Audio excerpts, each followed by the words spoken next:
Voilà, alors ce matin, c'est un message un peu particulier. Donc pour ceux qui sont là pour les premières fois, c'est ce que nous appelons des matinées visiteurs. C'est un message un peu particulier. Alors le titre est le suivant, le tremblement de terre. Ce matin, ça va trembler. On a installé des ceintures, attachez-vous. Voilà, tremblement de terre. Alors beaucoup connaissent les paraboles bibliques de l'époque de Jésus. Souvent, Jésus parlait en paraboles pour donner des enseignements, que ce soit sur l'agriculture, la pêche, la famille, la vie, etc. Et dans le but que ces allégories fassent comprendre des leçons de vie, des réalités et enseignements spirituels, qu'on appelle également le royaume de Dieu. Le royaume de Dieu, c'est la sphère, c'est l'endroit où Dieu règne. Et ce matin, au travers de ce qui va être dit, je voudrais vraiment qu'on puisse se sentir interpellé. Peut-être, je vais parler de certains moments difficiles que l'on peut traverser, que nous pouvons rencontrer. Peut-être certaines épreuves que nous pouvons assimiler à des tremblements de terre ou des secousses dans nos vies. Alors voilà, je vais, par la grâce de Dieu, essayer de faire des parallèles, des allégories et aller ensuite là où j'ai reçu quelque chose sur mon cœur. Alors le séisme, c'est un mot savant qui dérive du grec d'un verbe qui signifie secouer. L'expression tremblement de terre est passée dans le vocabulaire courant avec un sens figuré. Un séisme, c'est un bouleversement très fort et en général inattendu. Dans le langage familier, on peut dire qu'un séisme, c'est un bouleversement très fort et en général inattendu. Nous employons des fois cette expression pour parler de grandes difficultés dans nos vies, qui font même parfois beaucoup de dégâts. Pour nous, la définition métaphorique la plus frappante de ce thème principal est la suivante. Un tremblement de terre est comme une pierre domino, car une petite vibration va mettre fin à tout un travail. Souvent, lorsqu'il se passe dans nos vies des secousses assez fortes, on ne sait pas ce qui nous arrive. Et voilà, c'est un peu le sujet de ce matin. Alors, voilà la définition, l'explication simple de ce qu'est un séisme. Un séisme est un tremblement de la terre à la surface causé par le choc de plaques tectoniques. Je pense que tout le monde le sait, plaques tectoniques en profondeur. Quand ces blocs de roches intérieurs se fracturent, glissent l'un sur l'autre, cette rupture génère des ondes sismiques plus ou moins puissantes qui secouent alors le sol extérieur. Savez-vous quel a été un des tremblements de terre les plus violents ? Il y en a eu plusieurs, mais à l'échelle de Richter, 9,5. C'est au Chili. En 1960, 9,5, je ne sais pas si on se rend compte. Et ça fait malheureusement énormément de victimes. Alors, qu'est-ce qui provoque les séismes ? Alors, c'est une rupture des roches de la croûte terrestre, un glissement brutal le long d'une faille sismique consécutif à une accumulation de contraintes au cours du temps.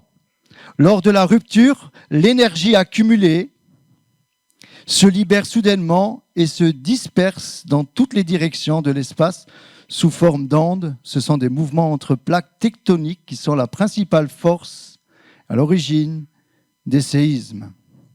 Alors, dans notre monde, on compte une douzaine de plaques tectoniques. Elles s'encastrent l'une dans l'autre comme les pièces d'un puzzle. Elle accumule de l'énergie jusqu'à une rupture totale. Donc voilà, on voit un petit peu là les ondes qui nous parlent donc de magnitude. En fait, l'échelle de Richter, c'est un vieux terme qu'on emploie encore aujourd'hui, mais il est dépassé. C'était à l'époque tremblement de terre en Californie avec Richter. Mais aujourd'hui, on parle de magnitude locale. C'est vraiment plus précis. Je vais plus loin. Dans la Bible, c'est quand même ça qui nous intéresse, parce que là, jusqu'à maintenant, on peut se dire, mais Qu'est-ce qu'il nous parle de tremblement de terre? Je suis venu dans une église pour prier. Je ne comprends pas, là où il veut en venir, le pasteur. Alors, comme je le disais, je veux parler comme je l'ai sur le cœur à ma façon. Donc, dans la Bible, nous pouvons lire qu'il y a eu à des moments précis des tremblements de terre, plus ou moins importants, et parfois à des moments précis, sans faire de dégâts ou faisant des dégâts, mais laissant un message. On l'a vu dernièrement dans la vie de l'Église. Quand Jésus est mort à la croix du Calvaire ou à sa résurrection, nous allons y revenir tout à l'heure, comme je le disais en introduction, il y a parfois des événements dans nos vies qui sont comme des secousses ou plus ou moins importantes. Donc, je le disais, lorsque Jésus est mort et lorsque Jésus est ressuscité, il y a eu 2 tremblements de terre au moment précis. Lorsque Jésus va mourir, il va rendre l'esprit, à ce moment-là, il y a un tremblement de terre. Je ne crois pas que c'est 2 plaques qui se sont cognées. Je pense parce qu'il n'y avait pas de dégâts. Le seul dégât qu'il y a eu, c'était un témoignage particulièrement de ce centenier. Mais je vais revenir aussi. Alors, il y a certaines situations de nos vies que nous vivons qui nous donnent de dire que nous nous tenons sur un sol qui est instable. Ça bouge et des fois, ça peut s'effondrer. Dans les situations familiales, vie de couple, vie professionnelle, dans le domaine de la santé également. Parfois, certains font ce constat que leur situation peut s'effondrer car les fondations sont instables. Un vrai séisme, un bouleversement très fort et en général inattendu. Lorsque le médecin vient vous trouver pour vous dire, voilà, il y a une tumeur. Voilà, il y a quelque chose qui ne va pas dans votre vie. Il y a quelque chose qui commence à bouger là, qui commence à nous déstabiliser. Une certaine crainte qui vient nous envahir et là, on ne sait plus ce qui se passe. Lorsqu'il y a, dans une vie de couple, par exemple, une tragédie, une tromperie, un divorce ou un décès ou autre, tout était bien planifié. Et voilà que d'un coup, il y a un séisme qui se passe. Et toute la famille, toute la vie de couple, tout part en éclats. Il y a des débris. Mais la bonne nouvelle de ce matin, c'est que lorsqu'il y a aujourd'hui des séismes, il y a des équipes de secours qui sont là. Amen. Il y a un numéro d'urgence. Je vous le donne tout à l'heure. Alors, comment faire face à un séisme qui vient nous frapper? Si dans la réalité, nous devons essayer de rester calmes, c'est facile à dire, de rester calme quand il y a un tremblement de terre. Moi, le premier, je ne sais pas comment je réagirais. C'est se mettre à l'abri.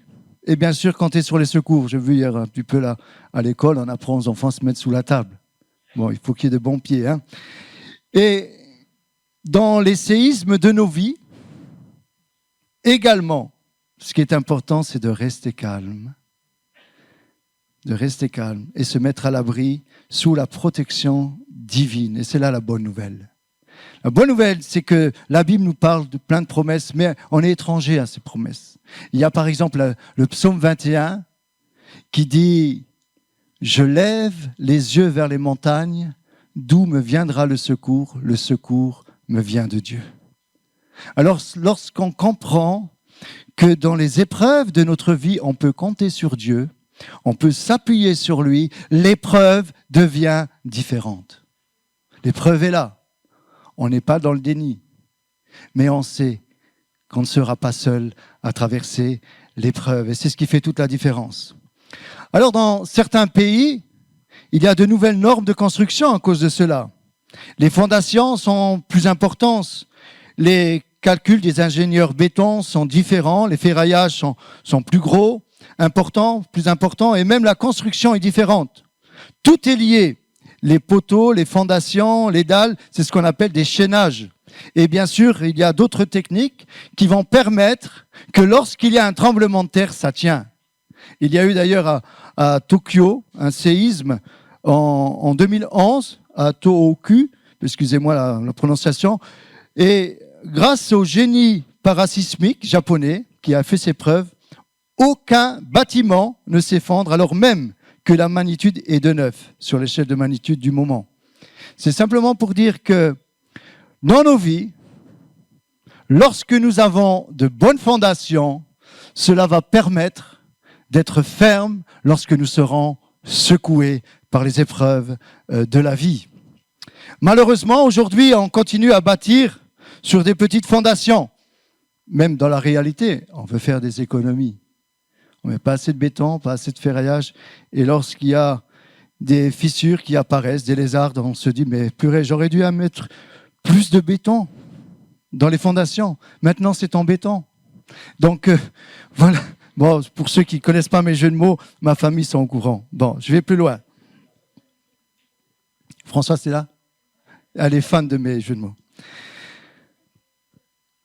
Alors, peut-être, certains se disent qu'il y a plusieurs raisons qui font que moi, aujourd'hui, la religion, vous savez, avec tout ce qui se passe, avec les scandales d'hommes religieux, dans toutes les religions, rassurez-vous, même chez nous, hein, on n'est pas les saints.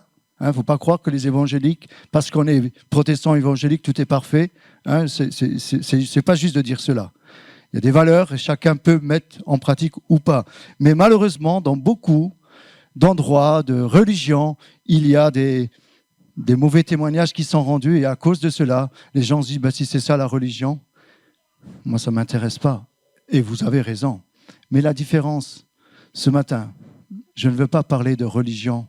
Je veux parler d'une relation avec Dieu. C'est ce qui change tout. C'est ce qui change tout.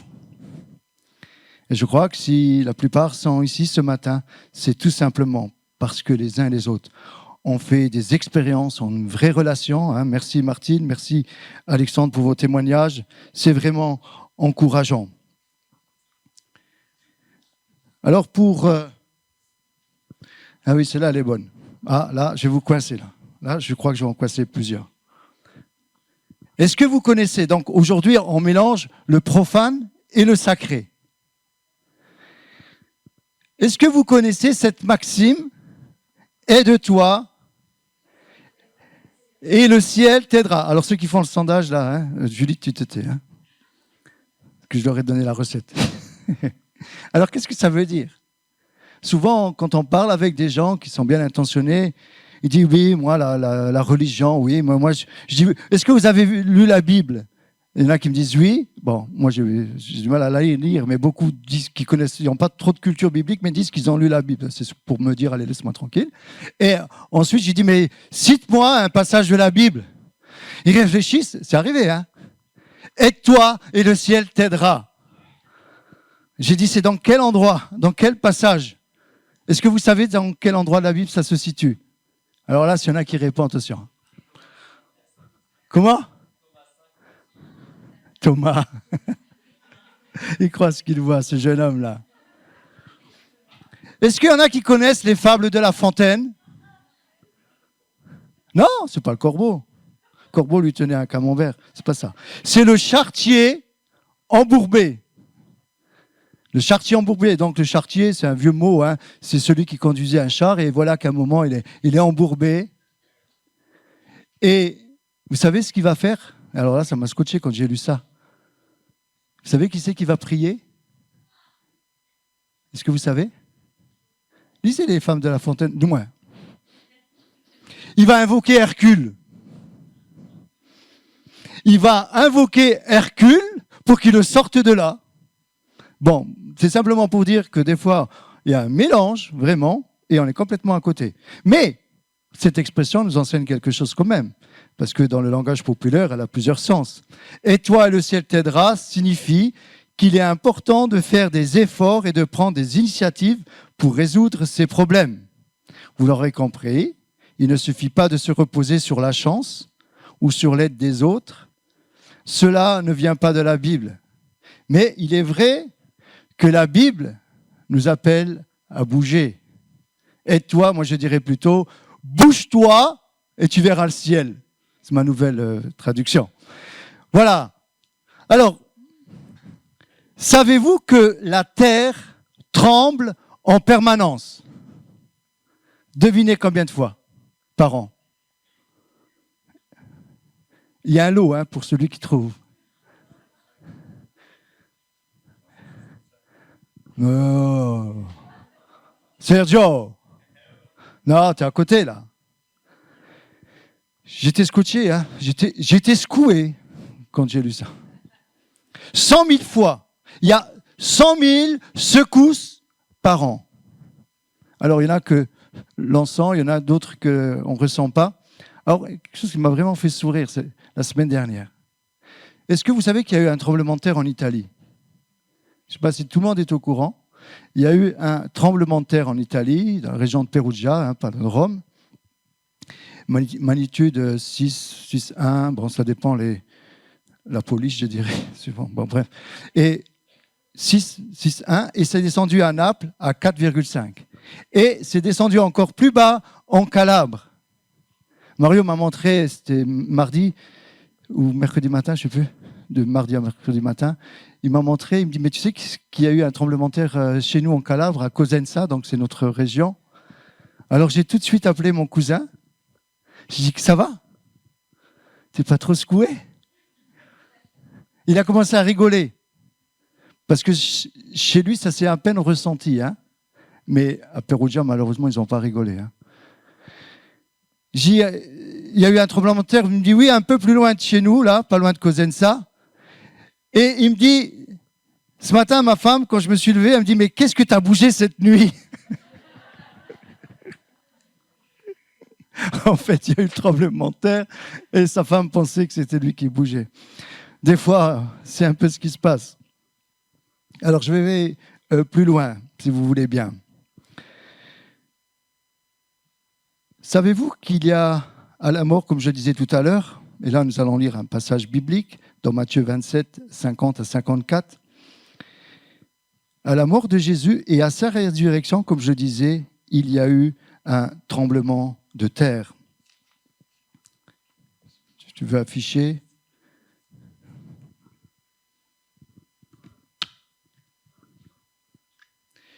Jésus, excusez-moi. Jésus poussa de nouveau un grand cri et rendit l'esprit. Et voici, le voile du temple se déchira en deux, depuis le haut jusqu'en bas. La terre trembla, les rochers se fendirent, les sépulcres s'ouvrirent et plusieurs corps des saints qui étaient morts ressuscitèrent. Étant sortis des sépulcres après la résurrection de Jésus, ils entrèrent dans la ville sainte et apparurent à un grand nombre de personnes. Merci. Donc, voilà ce qui va se passer à la mort de Jésus.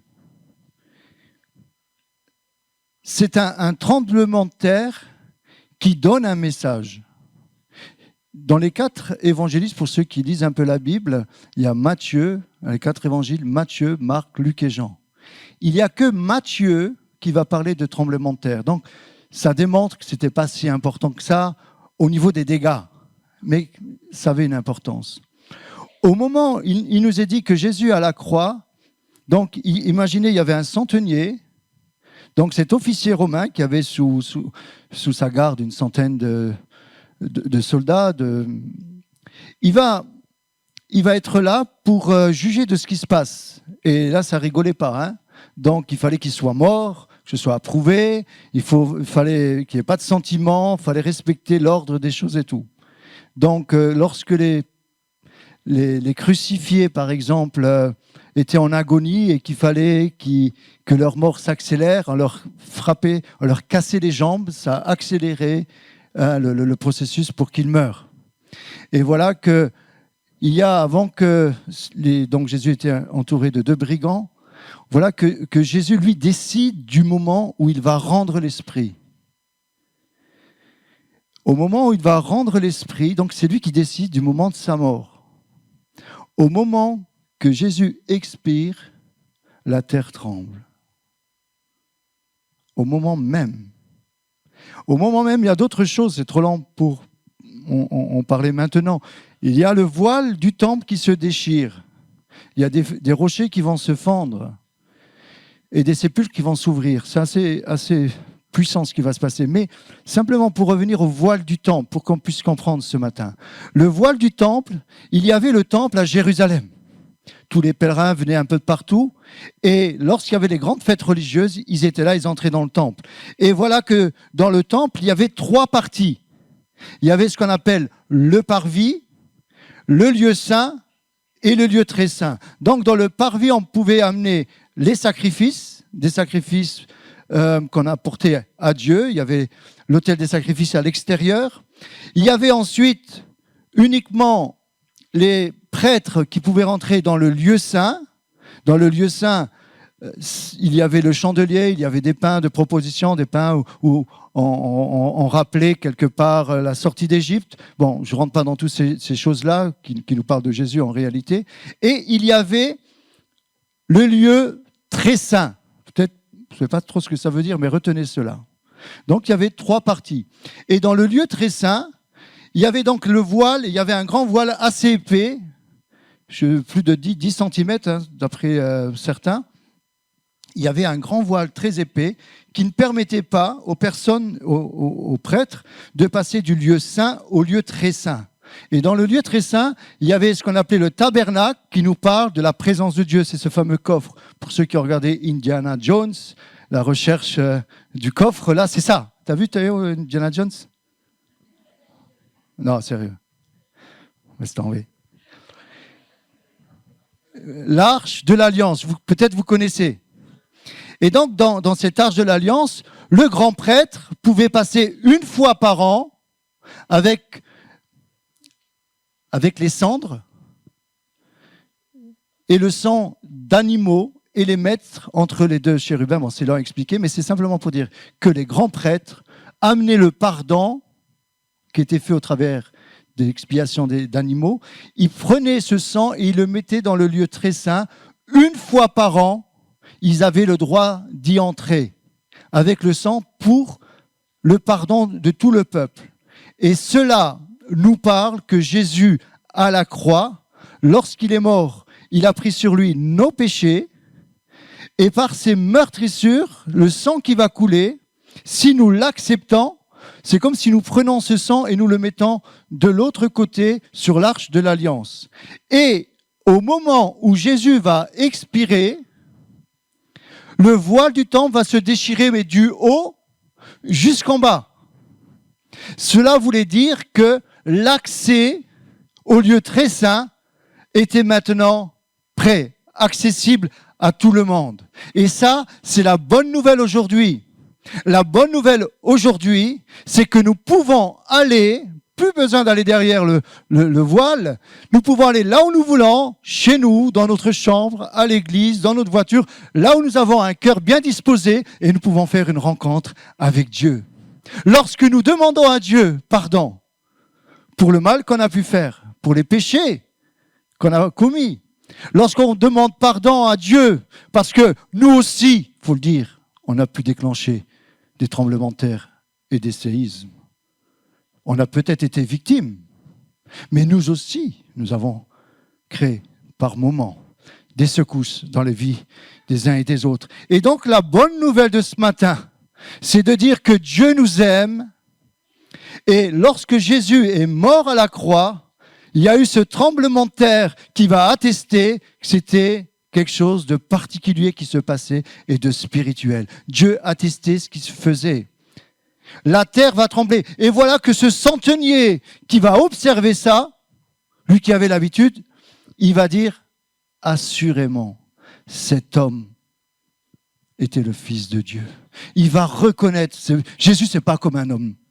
Jésus, il est à la fois homme, il est à la fois Dieu. Et lorsque Jésus va mourir, il va expirer. Et là, tout autour, il se passe quelque chose. Il y a la crainte. Imaginez le tremblement de terre, le temple, le voile du temple qui se déchire, des rochers qui vont se fendre. Je le disais la dernière fois, pour que les rochers se fendent, il faudrait au moins un tremblement de terre, comme au Chili, 9,5 sur l'échelle de Richter. Mais les rochers vont se fendre précisément. Ça veut dire quoi? Ça veut dire que c'était des tremblements de terre qui apportaient un message. Ce message, c'était que Dieu était au contrôle. Dieu est contrôle lorsqu'il y a des tremblements de terre dans ta vie. Dieu sait ce que tu vis. Dieu voudrait t'aider ce matin. Mais ce qui est important, c'est de lui faire confiance. Ce qui est important, c'est de lui dire « Je veux me mettre à l'abri ». Celui qui demeure sous l'abri du Très-Haut repose à l'ombre du Tout-Puissant. La bonne nouvelle de ce matin, si ce matin tu es secoué, peut-être tu t'appelles Orangina ce matin, non je regarde. Si ce matin tu es secoué, je détends un peu l'atmosphère mais je suis sérieux au fond de moi.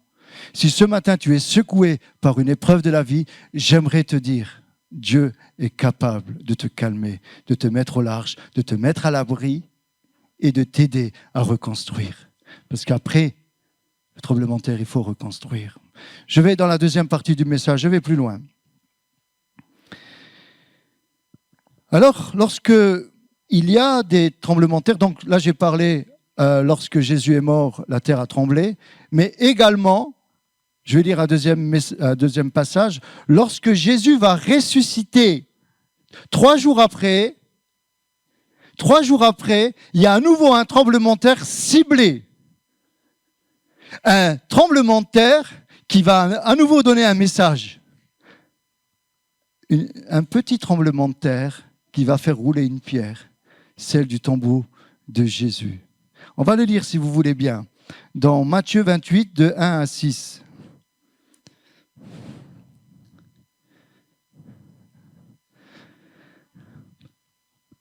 Après le sabbat, à l'aube du premier jour de la semaine, Marie de Magdala et l'autre Marie allèrent voir le sépulcre.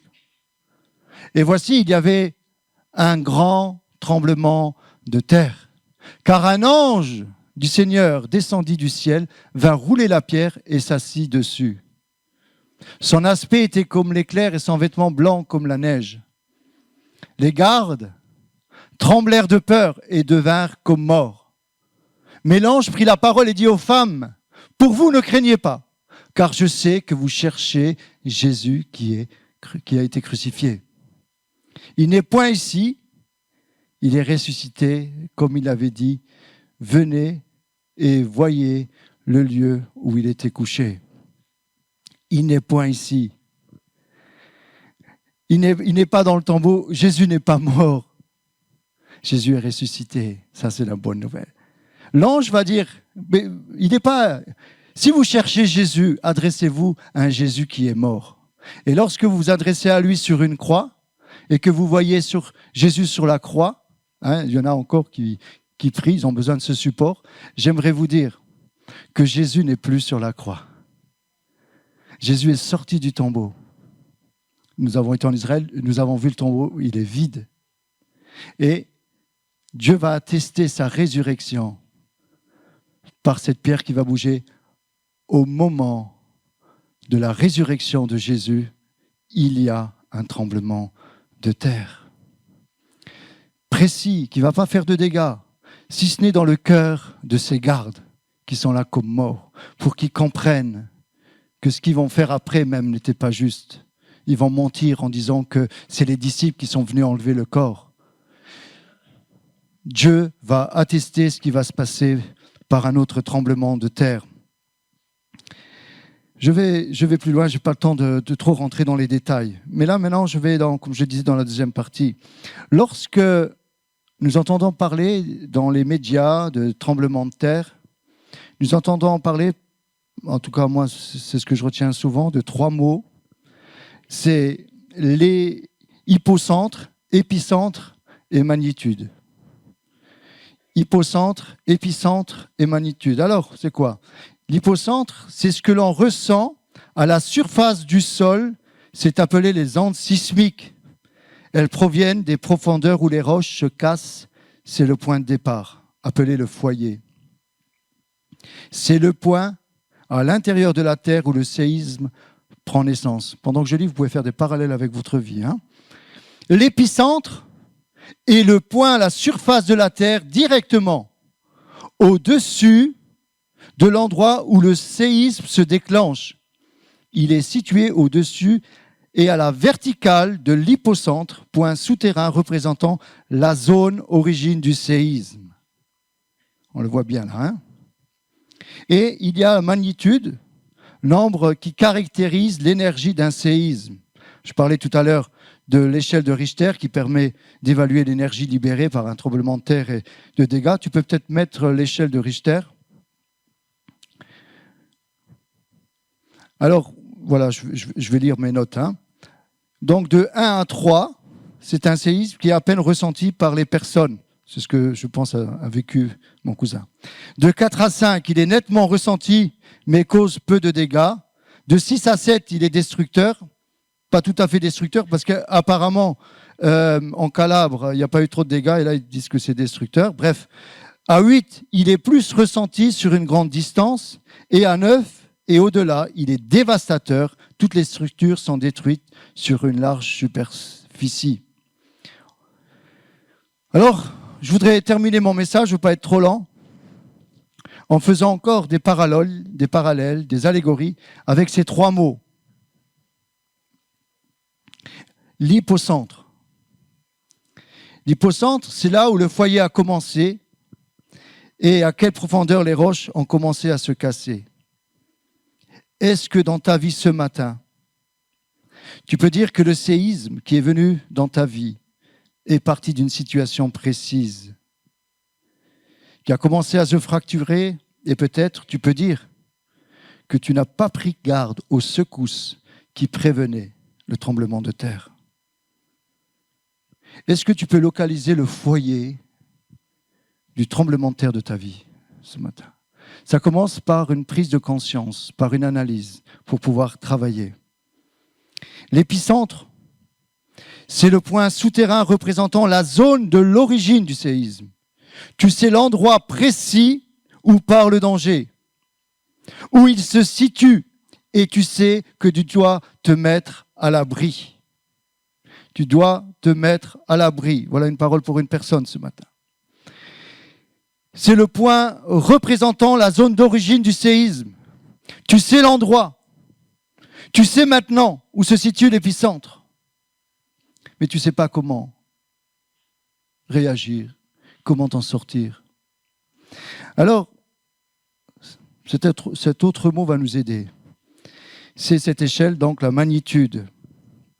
Magnitude, alors est-ce que ce matin, sans te voiler la face, sans te mentir, tu peux dire dans cette échelle de magnitude, ça bouge, ou c'est très compliqué, ou tout s'effondre? Est-ce que tu peux mettre un chiffre, comme on nous le demande d'évaluer la douleur, de 1 à 10? Il y a ce qu'on appelle, pour ceux qui sont dans la médecine, l'auto-évaluation, où l'on dit de 1 à 10, pouvez-vous nous dire la douleur, combien vous l'évaluez? Ça, c'est l'auto-évaluation. Ça, c'est le patient qui va le dire. Et il y a également l'hétéro-évaluation, où là, c'est les médecins qui vont évaluer la douleur, parce que le patient, généralement, ne peut pas parler ou il y a un autre problème. Alors ce matin, vous savez, avec le progrès, il y a un appareil qui enregistre la durée et l'amplitude des ondes. Ça s'appelle un sismomètre. Tu connais ça, Romain? Avec les centrales, il faut surveiller. Un sismomètre, c'est ce qui enregistre les ondes. C'est ce qui enregistre le danger. C'est ce qui enregistre la puissance des secousses. C'est ce qui enregistre le tremblement de terre. Un sismomètre. Ce matin, je vais l'appeler le Saint-Esprit. Je lui donne un nouveau nom. Le sismomètre, c'est celui qui va te montrer exactement ce que tu es en train de vivre, ce qui bouge, ce qui te perturbe. Est-ce que tu veux simplement faire un constat ce matin et de te dire, voilà, effectivement, je peux localiser l'endroit où ça se casse, l'hypocentre, où les roches commencent à se casser. Ça, c'est l'endroit précis. Tu peux remettre l'image. Ça, c'est l'endroit précis. Et au-dessus, il y a l'épicentre. C'est là que ça bouge. Peut-être, si c'est dans ton couple, ça va se répercuter par un divorce. C'est l'hypocentre et l'épicentre, avec une magnitude plus ou moins forte. Alors, vous voyez, cette magnitude me fait penser à quelque chose ce matin. Cette magnitude me fait penser à ce qui s'est passé à la croix. Voilà le parallèle de ce matin. À la croix, ça secouait. Et ces ondes de choc qui ont grandi viennent jusqu'à nous. Et nous pouvons les sentir sous nos pieds, dans nos vies. Et cette onde de choc, lorsque Jésus est mort à la croix, il y a une onde de choc, non seulement qui est née d'en bas, mais qui est née d'en haut aussi. Ça tremblait sous la terre, mais également dans le ciel. Vous savez pourquoi dans le ciel ? Parce que c'était l'heure du jugement du diable. Parce que le diable existe.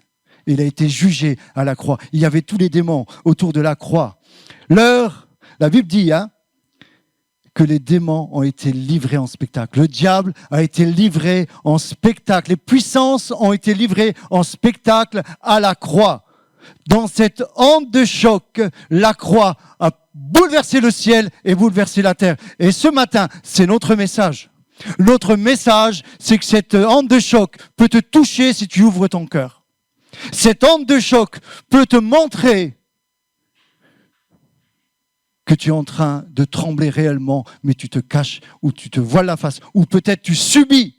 Mais j'aimerais te dire que la bonne nouvelle, ce qui est impossible aux hommes, est possible à Dieu. Dieu est capable de réparer ta vie. Là où c'est cassé, là où ça a démarré, là où il y a l'hypocentre, là où les roches ont commencé à se casser, et où ça a commencé à se frotter ces plaques tectoniques, j'aimerais te dire, la bonne nouvelle de ce matin, c'est que Dieu tient tout dans ses mains, mais il demande qu'une chose, c'est que tu viennes te mettre à l'abri. Va dans un endroit désert. Lorsqu'il y a un tremblement de terre, on sort des maisons, et on va se mettre dans un endroit où il y a rien. J'aimerais te dire ce matin, c'est là que Dieu nous attend. Est-ce que tu veux maintenant sortir de ta zone de confort ? Est-ce que ce matin, tu veux aller dans un endroit désert et te retrouver seul avec Dieu et de faire une vraie expérience avec Dieu ? Dieu est vivant. Croyez-moi, si je suis là, ça fait 38 ans. Ça fait 38 ans que j'ai fait une expérience spirituelle. J'ai eu des secousses dans ma vie, j'en ai encore. Mais j'aimerais dire une chose. J'ai découvert, comme nous l'avons chanté, d'ailleurs, j'invite les musiciens à venir. J'ai découvert un Père d'amour. Un Dieu tout-puissant. Et lorsque, je me permets de dire cela, lorsqu'on a donné le diagnostic à ma femme, qu'elle avait une leucémie, j'ai écouté, j'ai vécu un tremblement de terre à ce moment-là. C'était comme ça. Ça bougeait de tous les côtés. Et je dis, mais non, tu continues à prêcher ton Dieu qui guérit. Et maintenant, comment tu vas vivre ce tremblement de terre ? J'ai commencé à me mettre à l'abri dans des endroits déserts et commencer à prier notre Dieu qui est aux cieux. Et lorsque, vous savez, quand on vous annonce qu'il y a une maladie, croyez-moi, ça fait mal. Suivant les maladies, des fois c'est vital, donc on a vraiment peur. Et là, j'ai dit, Seigneur, les professeurs, on a parlé avec les professeurs. J'ai dit, quand le professeur il était en train de me dire, voilà tout ce qui va arriver, j'ai dit, mais il est en train de tuer ma femme, là. Il est en train de me dire qu'il vaut mieux vaut mieux qu'elle meure tout de suite, quoi. Il y a ça qui va arriver. Toc, toc, toc. Ouh là là. À un moment, c'est comme si je voulais lui dire, mais je ne me suis pas permis, mais je dis, écoutez, est-ce que c'est peut-être pas mieux de rien lui faire ? Il m'a regardé avec des gros yeux. Je n'avais pas dit, mais c'est une petite insinuation, parce que la façon qu'il parlait, ça me perturbait tellement. Et là, dans mon cœur, j'ai dit, Seigneur, le verdict appartient aux médecins et nous respectons. Non, le diagnostic, pardon, excusez-moi. Merci pour ceux qui suivent. C'est qui a suivi ? Au moins une personne qui suit. Bon, après, je te remercierai. Le diagnostic appartient à la médecine. Amen. Et nous bénissons ceux qui travaillent dans la médecine. Et ceux qui travaillent au milieu de nous, on veut vraiment vous bénir. C'est merveilleux ce que vous faites. Moi-même qui vais dans les hôpitaux ou palliatifs ou quand on aide, c'est merveilleux, vous faites un travail qui est voulu de Dieu, c'est merveilleux ce que vous faites. Et je le salue, ce travail qui est malheureusement pas assez considéré et pas assez payé. Bon, ça je ne devais pas le dire, mais c'est pas grave. Et j'ai dit dans mon cœur, Seigneur, Le verdict appartient, le diagnostic, pardon, appartient à la médecine, mais le verdict appartient à Dieu. Amen. Et on a commencé à se battre dans la prière. Face à l'impossible, face à ce qu'on nous a dit, face à ce tremblement de terre qui venait nous arriver. Comment réagir face à un tremblement de terre? Comment tu réagis ce matin lorsqu'on te dit une mauvaise nouvelle? Il y a un message particulier dans un psaume qui dit: il ne craint point les mauvaises nouvelles, son cœur est ferme et confiant en Dieu. Ça, c'est possible quand tu commences à développer une relation avec Dieu. Quand tu quittes la religion pour t'attacher à une relation avec Dieu, là, tu commences à vivre les choses autrement. Tu vis l'épreuve autrement. Tu sais que tu n'es pas seul. Ce matin, j'aimerais te dire, quel que soit le tremblement de terre que tu as subi ou que tu es en train de subir, j'aimerais te dire, Dieu le sait. Dieu a envoyé un secours divin. C'est Jésus. Alors on se dit, oui, mais il est mort, il est attaché, il ne peut pas venir m'aider. Non, Jésus est ressuscité. Jésus est vivant et il agit encore aujourd'hui.